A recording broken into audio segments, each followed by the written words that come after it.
favorite time of year, and I hope you're ready because today's video is packed. We're taking thrifted finds and flipping them into high-end holiday decor using very simple and affordable supplies, which I'll have all the links for down below. Grab yourself a cozy drink, and without further ado, let's get flipping. Okay, so jumping right in, for this first DIY, we're making a Christmas light post. You can find tons of lanterns at the thrift store, and I grabbed this one for $3.99 that even came with the candle included. After taping it off, we're giving it a quick coat of black spray paint and letting it sit while we work on the post.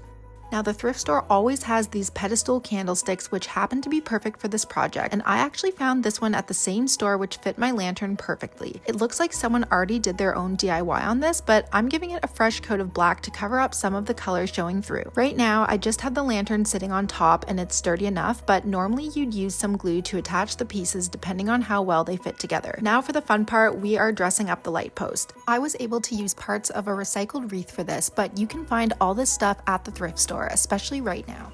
Now you can really dress this up however you like. I think even a cute bow would look amazing, but I wanted to go all out for this. Using some wire, I'm just securing everything and playing around until I get the look I want. You guys, this was so easy and simple and for a very affordable price. Let me know what you think. Next up is one of my favorites this year. I was lucky enough to find this gorgeous brass French horn, and I knew it would make a stunning feature piece inside a picture frame. I thrifted this one for just a few dollars, and there's always lots of options. Or you might even have one at home already. Just make sure it's large enough for the horn to fit comfortably inside. Now, I wanted the frame to have a more distressed look, almost like the paint has naturally chipped over time. First, I'm going in with one coat of black spray paint, and once that's dry, we'll start the distressing technique. All you need here is a wax candle and some tape. I'm starting off by rubbing the candle all over the frame anywhere the paint would naturally chip away. I'm also going pretty heavy with this to get a more rustic and distressed look.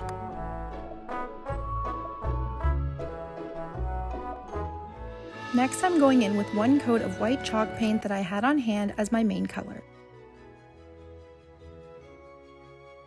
After the white is dry, I'm taking a piece of tape and pressing it onto the frame, then peeling it back and repeating this all over until I'm happy with it.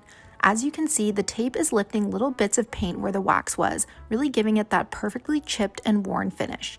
After a quick seal, I'm loving how it turned out. Now we are ready to put everything together. For this, you will need 2 pieces of ribbon, one long piece to make the bow, and a shorter one to hang the horn. Now, because I wanted a big and dramatic bow, my first piece was about 6 feet long, and the second one was roughly half of that. The goal is for everything to look like one big continuous piece of ribbon once it's assembled. To make the bow, I'm just crossing one side over the other until I'm happy with the size, and then I'm securing it with a piece of jute string. I'm tying a double knot, but not too tight because we're going to need it in a bit. Switching back to the horn, I'm threading the shorter ribbon through the top and also sliding in this faux pine branch, leaving the top to hang out just a bit. My horn held the branch really well without needing any extra support, but if yours doesn't, you can always use glue to secure it to the front. Now we're taking the bow we made earlier and slipping that jute knot over the branch so it sits nicely on the top of the horn. All we have to do is hang everything now, and I'm doing this by draping both parts of the ribbon over the frame and securing it in the back with a safety pin. You guys, I'm obsessed. What do you think?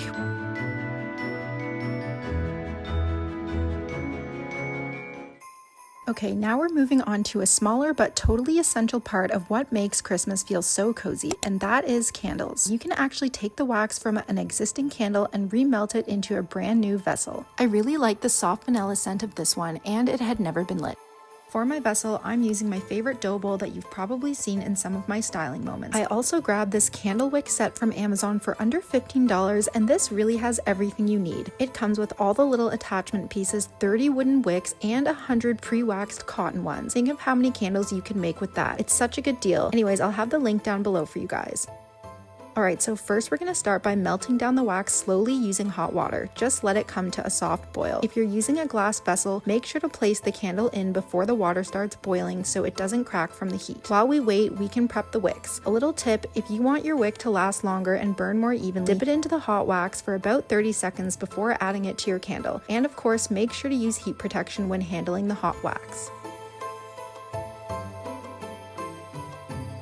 Now for my favorite part, adding in those cozy holiday spices. I'm using some star anise and rosemary here, but you can really get creative with it and add things like dried oranges, birch twigs, or even cinnamon sticks. After a few hours, we have a brand new Christmas candle, and I love how everything turned out. What do you think?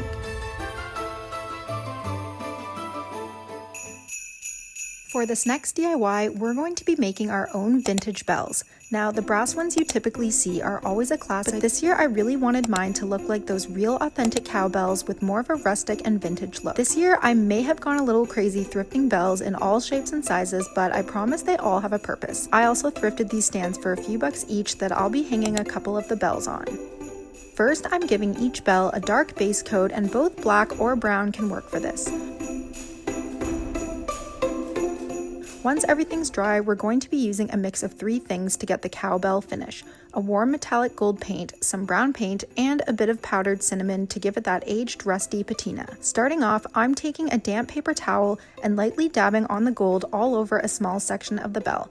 While the paint is still wet, I'm sprinkling cinnamon right over the top so it can adhere properly. A fluffy makeup brush seemed to work best for this, and I'm just using it to buff out all the excess cinnamon.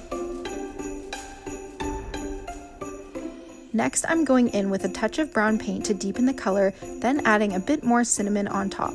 I find this step really gives it that true layered dirt effect, and you can play around with this mix, adding in more gold and cinnamon as you go. Once all the bells were done and sealed, this is how they turned out. What do you think?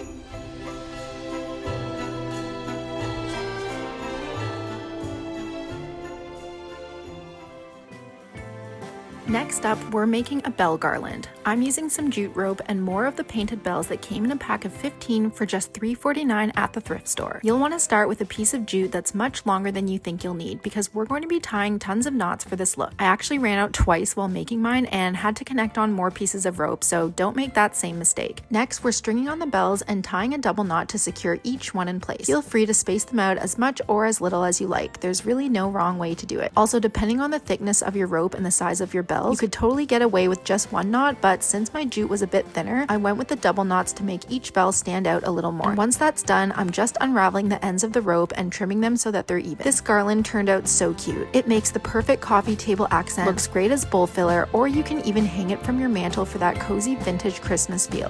What do you guys think? Okay, moving on, I'm using this gorgeous wreath from West Elm as the inspiration for our next DIY. You might remember this wreath form from my fall thrift flips, and we are giving it a new life. I also picked up this bulk pack of faux stems for only $3.99, and there were like 20 of these things in here.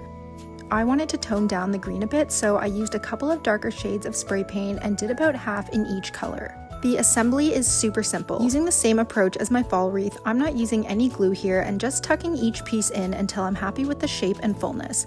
I'm reusing some of my leftover wedding olive stems, which were part of my fall wreath as well, but I'm only adding in a few to really get that West Elm look.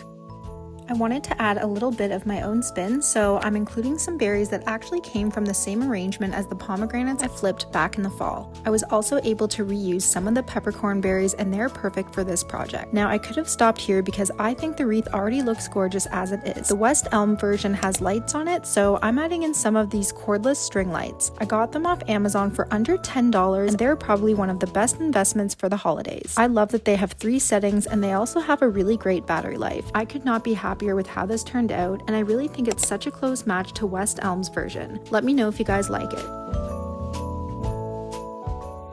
Next up is a quick little project, and we're putting together some festive centerpieces using these thrifted hurricane vases. Large ones at places like Michael's are almost $30 each right now, so I'm thrilled to have snagged these for just $5.49 a vase. First, we're going to add in some fake snow, and you can get this stuff at places like the dollar store or on Amazon, and I'll have the link down below. Next, I'm adding these brand new candles, which were another lucky thrift find, and then tucking in some small festive branches from an old wreath that I didn't need. I'm also sprinkling in some pine cones that I already had on hand, and for the final touch, I'm using a few of the really small bells from the ones I painted earlier. This is such an easy way to instantly spruce up any surface and add a little festive charm without spending a fortune.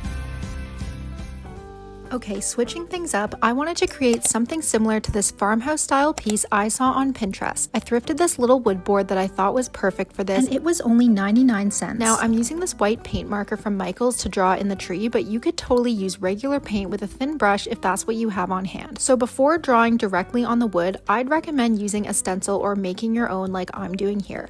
This part was honestly so fun and relaxing. I just played around with filling it in until it felt complete. Now, there are of course lots of different ways to customize the jute string, but for this look, I wrapped it around a couple times in front and once in the back before tying it off. Little projects like this are such an easy and affordable way to bring in a bit of extra texture and some handmade charm to your holiday decor. What do you guys think? Would you try this one? Speaking of Christmas trees, next we're doing a little flip on this adorable cutout candle holder. I gave it a quick base coat using the same brown paint from the bells earlier, and now I'm going in with one layer of brown chalk paint. To add the rustic warmth in, I'm doing the same cinnamon technique we used before. I'm so happy with how this turned out. It feels way more cohesive with the rest of my decor. What do you guys think of this one?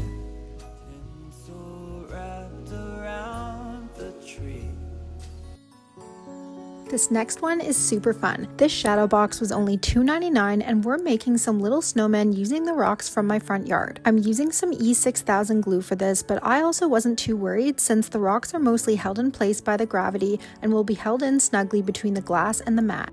Now to dress them up a bit, I'm doing what I'm pretty sure is the viral hack for making a double bow. All you do is wrap your ribbon around your pointer finger 3 times, then twice around both your pointer finger and thumb, and this will set the width of your bow. Next, you're going to pull the ribbon up and over the center of the loops, then tuck the end through and tighten. After adjusting the loops, you're left with the cutest little double bow, and it was so easy to make. Now I'm finishing it off with a few of the leftover branches from my old wreath to create a little winter scene. This just goes to show not all shadow boxes need to be complicated, and I love the character this little snowman couple adds to my mantle. Let me know where you think I should officially style this. On the same note as upcycling little bits from old wreaths and stuff, we're going to be creating a little moment in my favorite thrifted glass frame. You might remember back in the fall, I put this little pressed leaf inside and aged some printer paper as the mat. Now I'm reusing that same paper for this look, and if you want a refresher of all the steps, I'll have that video linked down below. For the first one, I'm creating a holly berry leaf, and totally optional, but I wanted to experiment with painting it a darker green. All I did to make the berries was just cut a tiny piece of ribbon and rounded the corners to make them look like little circles. Now the second look is even more simple, and I'm basically just going to flip over the hollyberry leaf and place this little piece of a branch from my old garland inside. This is one of my favorite ways to upcycle, and I love that it brings in that natural winter element. Which one is your favorite? Okay, now I've been seeing these absolutely stunning Christmas trees made with thrifted bowls, and I just had to try one. Finding the right pieces for the tops of the trees was especially interesting, and you'll see how I did one in just a bit. All of my bowls didn't line up perfectly in height, so I used these little glass tea light holders as spacers. For the top of my first tree, I was lucky to use a glass stopper, but I just wasn't finding the right piece for the second tree, so I had to get creative. You can actually cut glass using a mix of boiling and ice cold water. You're going to start by scoring along the part of the glass you want to cut. The section on my piece was a little thicker than a regular glass or bottle, so I went at it a bit more aggressively. Next, you're just going to alternate your glass between the hot and cold water. I did this a few times on each side, leaving it for about 10 seconds each time. You'll know when to stop because the glass will naturally crack in half on its own.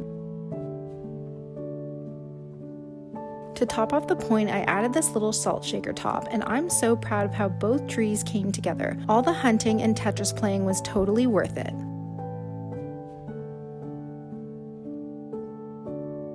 Well guys, I hope you enjoyed these flips and got a little bit of inspiration for the holidays. If you did, I'd love to hear from you, and don't forget to subscribe for more holiday content coming up. Thanks for hanging out, and I will see you next time.